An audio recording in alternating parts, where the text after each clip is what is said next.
নমস্কার, সঞ্চিতার রান্নাঘরে সবাইকে স্বাগত। আজকে আমি দেখাবো মূলো দিয়ে ট্যাংরা মাছের ঝোল। তবে আসুন দেখে নিই। প্রথমেই আমি এই মূলোটাকে এরকম লম্বা করে 4 টুকরো করে কেটে নিয়েছি, আর সঙ্গে একটা আলুও এরকম লম্বা করে 4 টুকরো করে কেটে নিয়েছি। এখন এখানে নিয়ে নিয়েছি কিছু ট্যাংরা মাছ, দিয়ে দিচ্ছি একটু লবণ, দেবো অল্প হলুদ। এই লবণ আর হলুদ দিয়ে ট্যাংরা মাছটাকে আমি ভালো করে মেখে রেখে দেবো। একটা মশলা করে নেব, সেই জন্য নিয়ে নিলাম মিক্সির বাটি।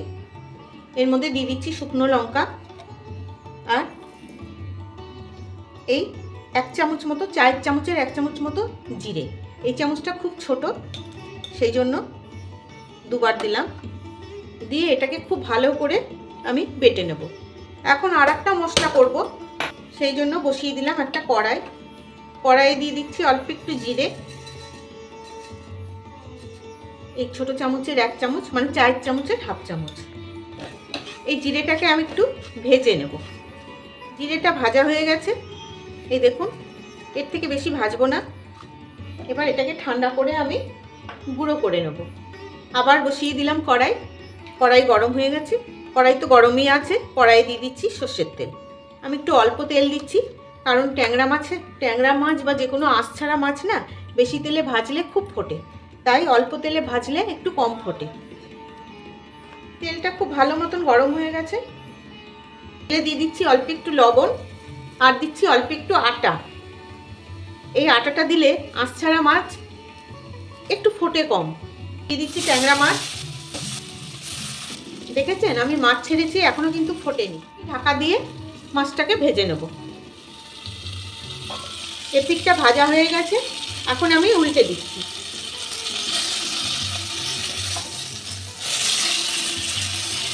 আবার ঢাকা দিয়ে এপিঠটা ভেজে নেব। এই পিঠটাও ভাজা হয়ে গেছে, এখন আমি তুলে নিচ্ছি। আবার দিয়ে দিচ্ছি একটু তেল। তেলে দিয়ে দিচ্ছি কয়েকটা কলাইয়ের ডালের বড়ি। বড়িটাকে আমি ভেজে নেব। বড়িটা আমি ভেজে তুলে নিয়েছি। এখন এই তেলে দিয়ে দেব মূলো আর আলু।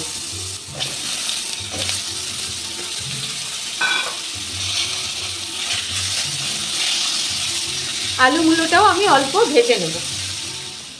আলু মূলোটা আমি ভেজে নিয়েছি। এবার মূলোটাকে একটু সাইড করে রেখে এই তেলেই দিয়ে দিচ্ছি একটা ফোড়ন। দিচ্ছি কালো জিরে, আর দিচ্ছি অল্প একটু রাঁধুনি।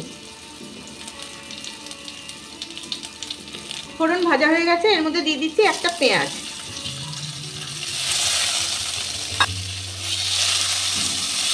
এবার পেঁয়াজ দিয়েও আরেকটু ভেজে নেব। ঢাকা দিয়ে ভেজে নেব। পেঁয়াজটা আলু মূলোর সাথে ভাজা হয়ে গেছে। এখন দিয়ে দেবো এই যে জিরে আর লঙ্কা বাটাটা।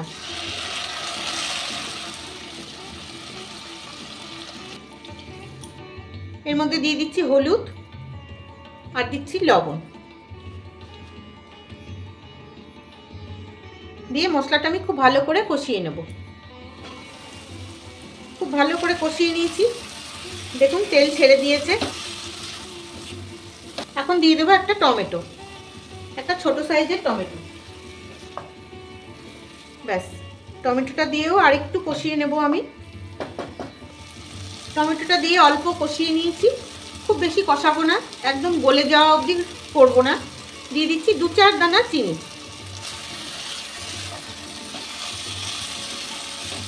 বেশ ভাজা ভাজা হয়ে গেছে, দেখুন মশলাটা তেলের সাথে বেশ খানিকটা ভাজা ভাজা হয়ে গেছে। আলু কিন্তু সেদ্ধ হয়ে গেছে, আলু মূলো সেদ্ধ হয়ে গেছে। এখন দিয়ে দিচ্ছি জল। এর সাথেই দিয়ে দিচ্ছি ট্যাংরা মাছ, কারণ ট্যাংরা মাছ কিন্তু সেদ্ধ হতে একটু টাইম লাগে। আর বড়িগুলোও দিয়ে দিলাম, কারণ এই বাজারের বড়িগুলো একটু শক্তই হয়, এটাও সেদ্ধ হতে টাইম লাগে। এবার সেদ্ধ হওয়া অবধি আমি ওয়েট করব। খুব ভালো করে সেদ্ধ হয়ে গেছে, ঝোলও একদম কমে গেছে। মানে আমি যতটা ঝোল রাখবো ততটা, আপনারা যতটা ঝোল রাখবেন সেইটুকুনি রেখে দেবেন। আর মূলো ঠুলো সব সেদ্ধ হয়ে গেছে। মূলো, এই যে আলু, একদম নরম হয়ে গেছে। দিয়ে দিচ্ছি অল্প একটু ধনেপাতা। ধনেপাতাটা অপশনাল, আপনারা খেলে দেবেন, না খেলে দেওয়ার দরকার নেই। আর দিচ্ছি এই যে ভাজা জিরের গুঁড়ো, আর দেবো একটু কাঁচা সর্ষের তেল, এই 1-2 চামচ। এবার গ্যাস অফ করে ঢেকে রেখে দেবো।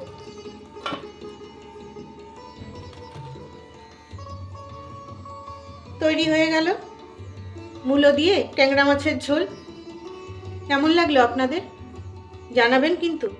আর ভালো লাগলে ইউটিউব থেকে দেখলে একটা সাবস্ক্রাইব, আর ফেসবুক থেকে দেখলে একটা ফলো করে দেওয়ার অনুরোধ রাখছি। শেয়ারও করে দেবেন, আর লাইক আর কমেন্ট দিয়ে আমার পাশে থাকবেন। তবে আজকের মতন আসি, ভালো থাকবেন সবাই।